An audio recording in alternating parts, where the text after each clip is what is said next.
Hi guys, Lulu here. So it's almost Chinese New Year here in China, and the holiday spirit is getting stronger by the minute.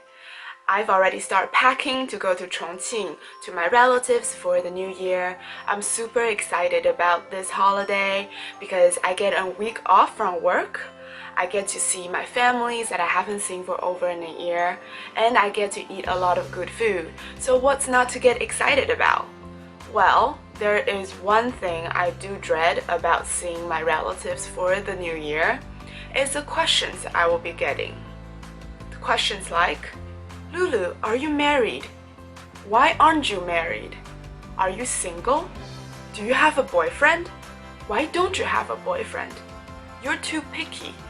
You can't be too picky. You're old. If you don't get married now, you will die an old lady alone and miserable. Yeah, I'm not even joking.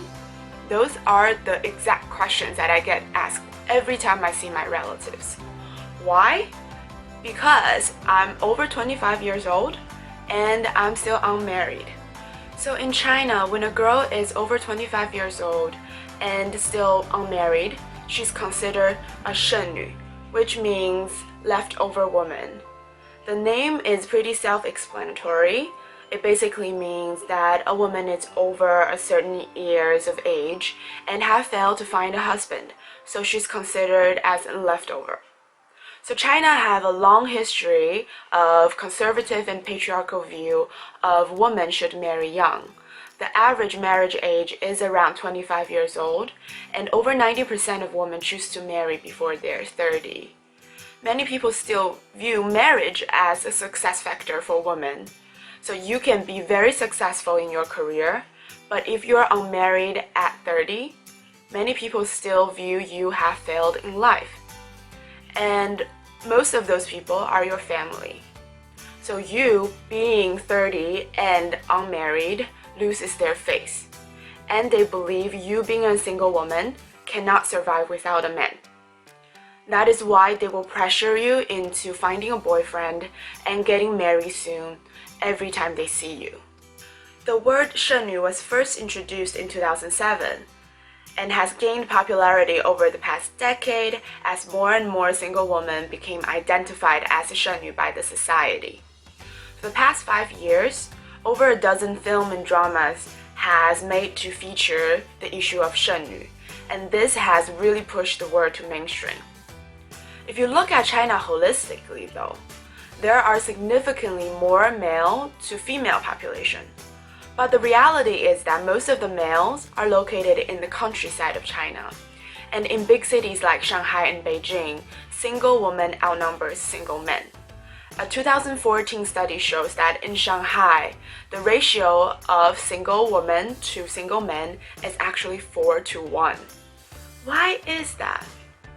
Well, many people have studied the group of women that has been identified as a 剩女, and they did found some commonalities among them.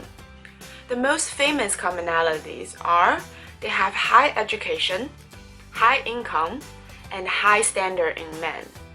So as I mentioned earlier that China have a history of conservative view of women should marry young, and they should be fully devoted to their husband and their family.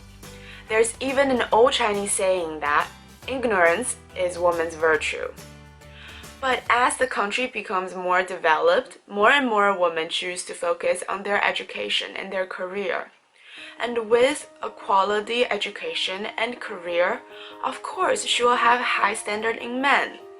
But oftentimes, that standard cannot be met by the single men around her. So she will choose to be single. In my humble opinion, props to her. But the reality is that many of the elderlies in China still have the conservative view of women should marry young.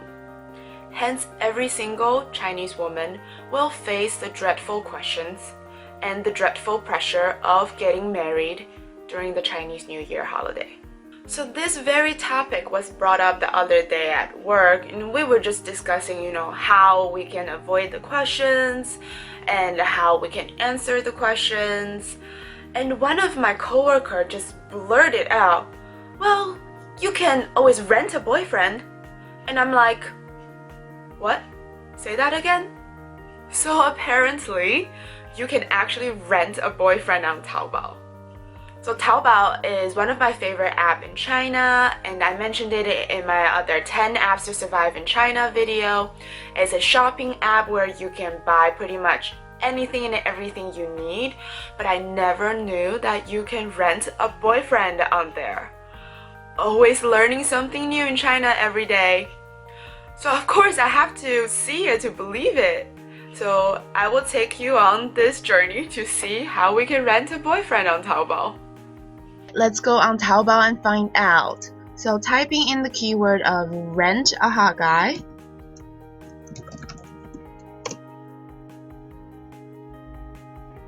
There they are. Boyfriends for rent. This guy and this guy and this guy.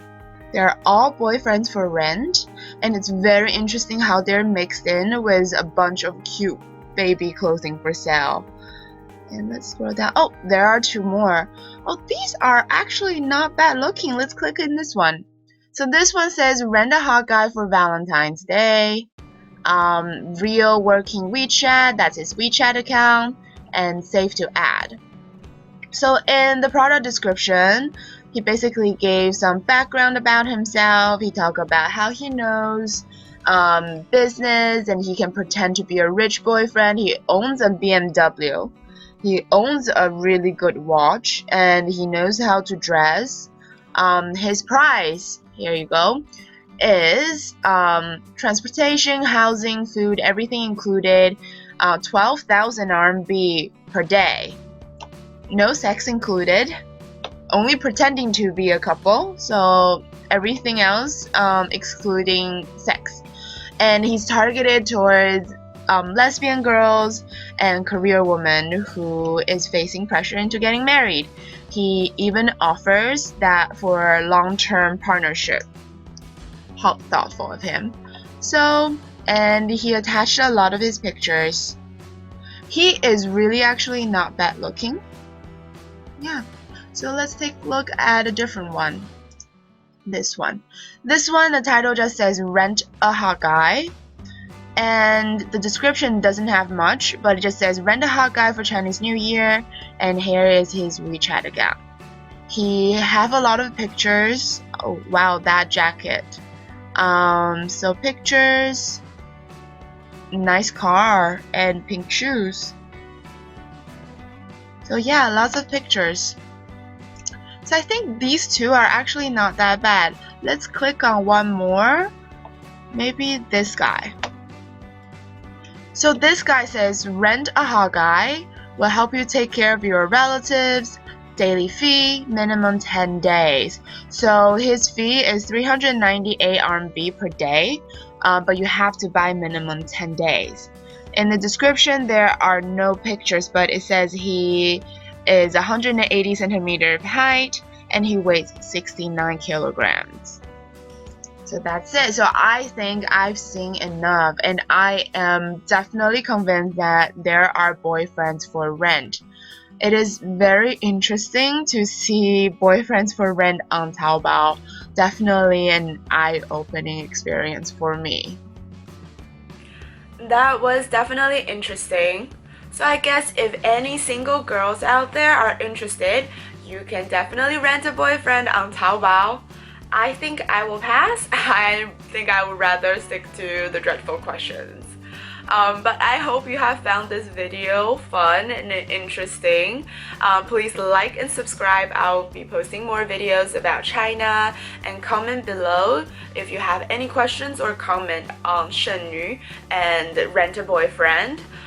So I will be spending the Chinese New Year at my relatives, and I'll be posting some videos about it. So see you for now.